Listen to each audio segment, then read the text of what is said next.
Stretching has been commonplace in sports for decades in both competitive and recreational athletes. Head to your local running race or triathlon and you're guaranteed to see athletes stretching before competition.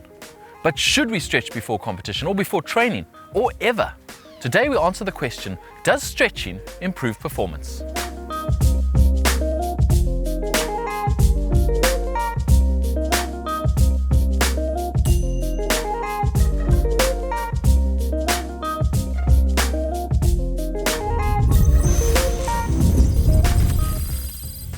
Stretching is so commonplace that many athletes do it without much thought. Standing around before an event or a session, they'll assume a pose, hold it for a few seconds, and then switch legs.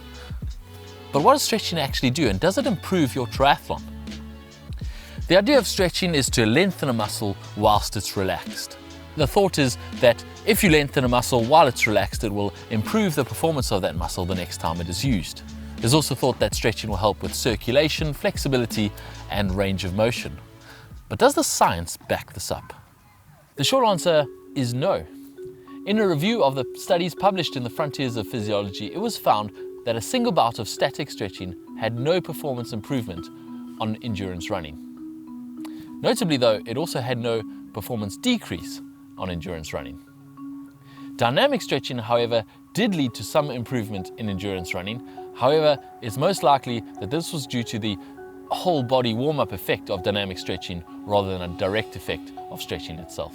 In other studies, such as those reviewed by Ian Schreier in the Clinical Journal of Sports Medicine, it was found that stretching had no effect, positive or negative, on endurance running. Interestingly, those same studies found that static stretching before power or explosive exercises actually had a detrimental effect on performance. So static stretching will decrease your performance in power or speed exercises, and has no effect whatsoever on endurance exercises.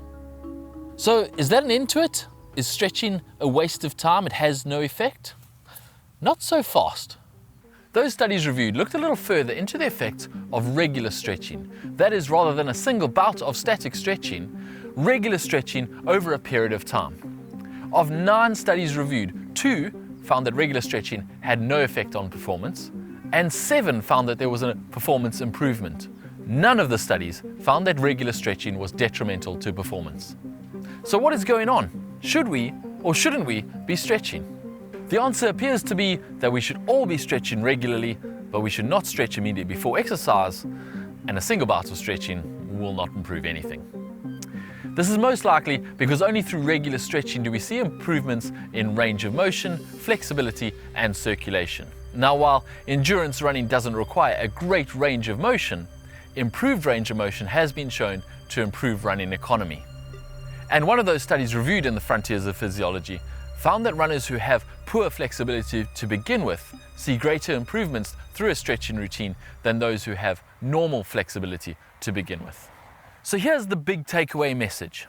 If you like stretching and it makes you feel better, go ahead and stretch. It won't slow you down unless you're stretching right before speed and power exercises. But if you don't like stretching, you can just forget about it. It won't improve your performance.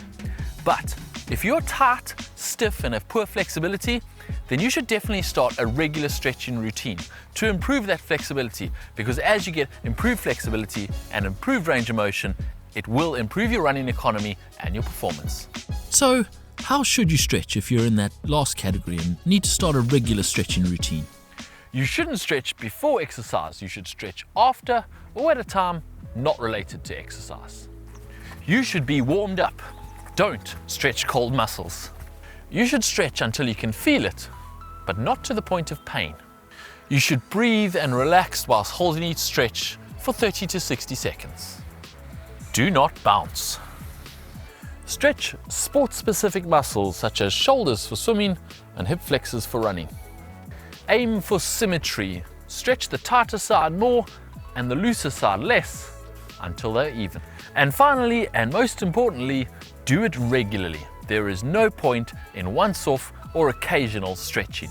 To get any benefit, you need to stretch regularly.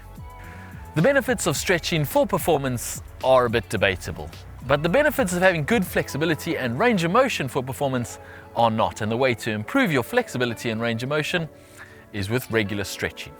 Are you a proponent of stretching? Do you stretch regularly? We'd love to hear from you in the comments down below, and don't forget to like this video and subscribe to GTN so you don't miss any of our triathlon related content. Thanks for watching.